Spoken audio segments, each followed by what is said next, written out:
Xavier So Bass, Yap, Net Spin. If you want to know how to make ambient jerk type beats for them, then keep watching.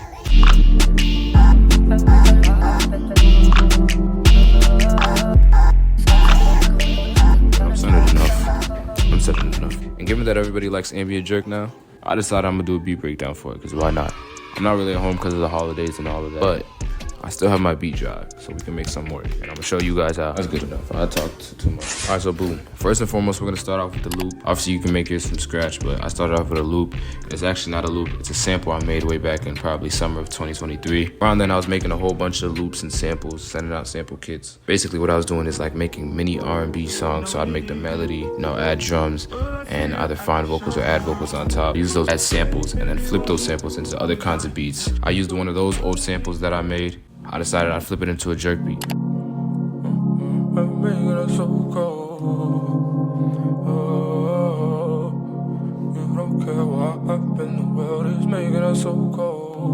When you're picking out samples or you're making samples or melodies or loops like that, you want to obviously look for ambient stuff. And ambient sounds are like instruments like pads, pianos, horns and leads with like a lot of reverb and delay on them. Just imagine like the feeling of blue and purple, like a spacey feel. Basically, they sound very wide, they feel very wide. That's what you're gonna want to be looking for when it comes to the loops.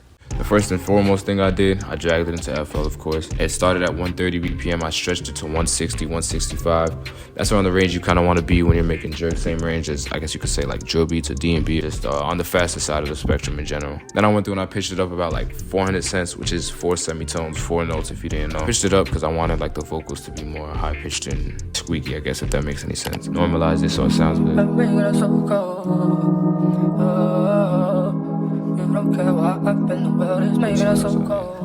After I played around with the loop a little, I went back through and I did a little bit of a little chop. I was going for like a Clamps Casino type vibe, the Short Lonely type beats, things like that. If you don't know who that is, do your homework. I went through, chopped, rearranged, screwed some of the parts. It gives it like a stuttery effect, which I find cool. It's not something that you hear in jerk beats too often, but I just put it in because, it's what I like. It's about what you like, not what you see.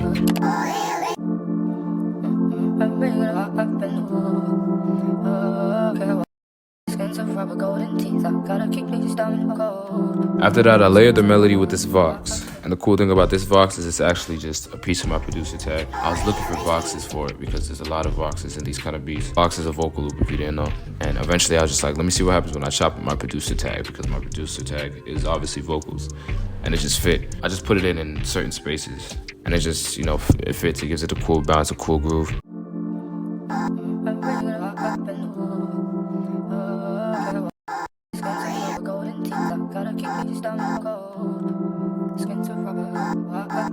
For effects, I just put a little bit of EQ on the tag, and then I do reverb on it. Like I said, this is an ambient jerk beat, so you're gonna have a lot of ambient things like reverb and delay and echo and blah, blah, blah, blah, blah. And then for the main loop, didn't do much. I just cut out low end in the EQ. I added this weird little shaper box effect. I added the shaper box on top of it to give it more bounce-esque feel, whatever, however you want to explain it. If you want to pause and look at the exact parameters, you can.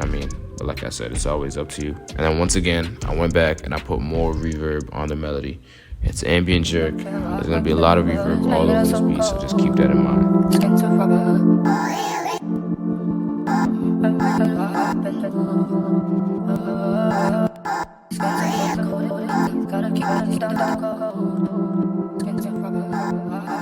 So now for the drums. When it comes to jerk beat drums, obviously ambient jerk, you're gonna want to think of like the 2010 to 2014 era of like music and stuff like that, Wiz Khalifa, old Drake, back when everybody was wearing reverse snapbacks and Minnie and Mickey Mouse shirts. Think of that kind of era and time zone. Those drums are gonna consist of a lot of snaps, claps, snares, hats, open hats, things like that. Those beats are gonna be real bouncy. But yeah, on top of that, do your homework on, I guess you could call it the new generation of jerk.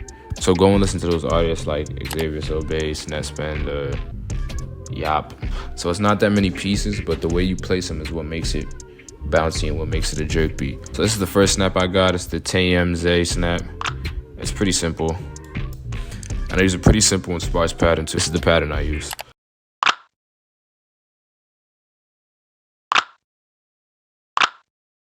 Second up, I have this Perfect Snare by Rio from the Rio kit. Not Perfect Snare, Perfect Snap. Once again, it's placed pretty sparse because like I said, this one complements the other one.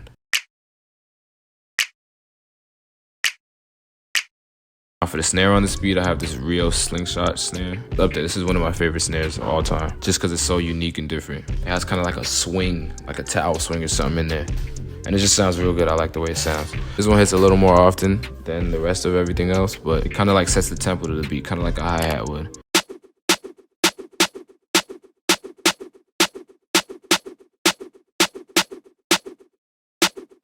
So here we have the hi-hat I used. It has a little dead space in the beginning. I'm gonna be really light on the hi-hats for these beats because they're supposed to be taken up by like the snaps, claps, snares, and all that other cool stuff. This is the pattern I use for that one.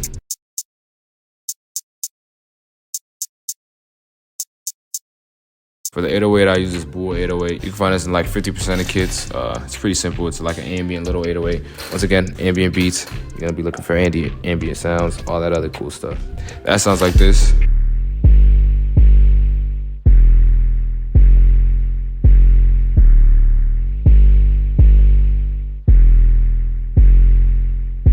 And then we have an open hat. I personally don't like using open hats a lot, but for a jerk beat, it is very much necessary. This one doesn't hit too often.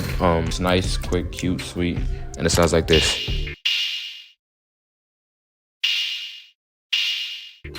Now, something else I did in this beat, which I do in a decent amount of beats that I don't really see a lot of people do. I like to take drum breaks and just shorten them off and put them in like weird little spots just to add character to the beat. It's just something I do. But yeah, so I use this little drum break. I stretched it to obviously fit the last bar and squeezed it in at the end of every, I think, 8 bar, just to give a little extra character.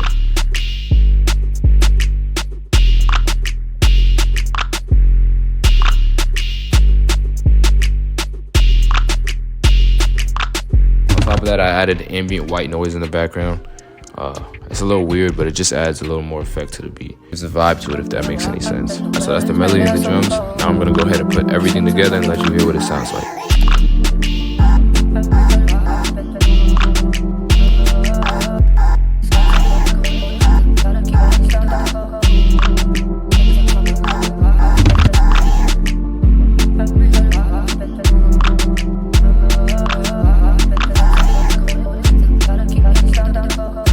Want to know how to make other ambient beats, I have an ambient lucky tutorial, which a lot of people seem to like, so you know you can check that one out. Yeah, that's it.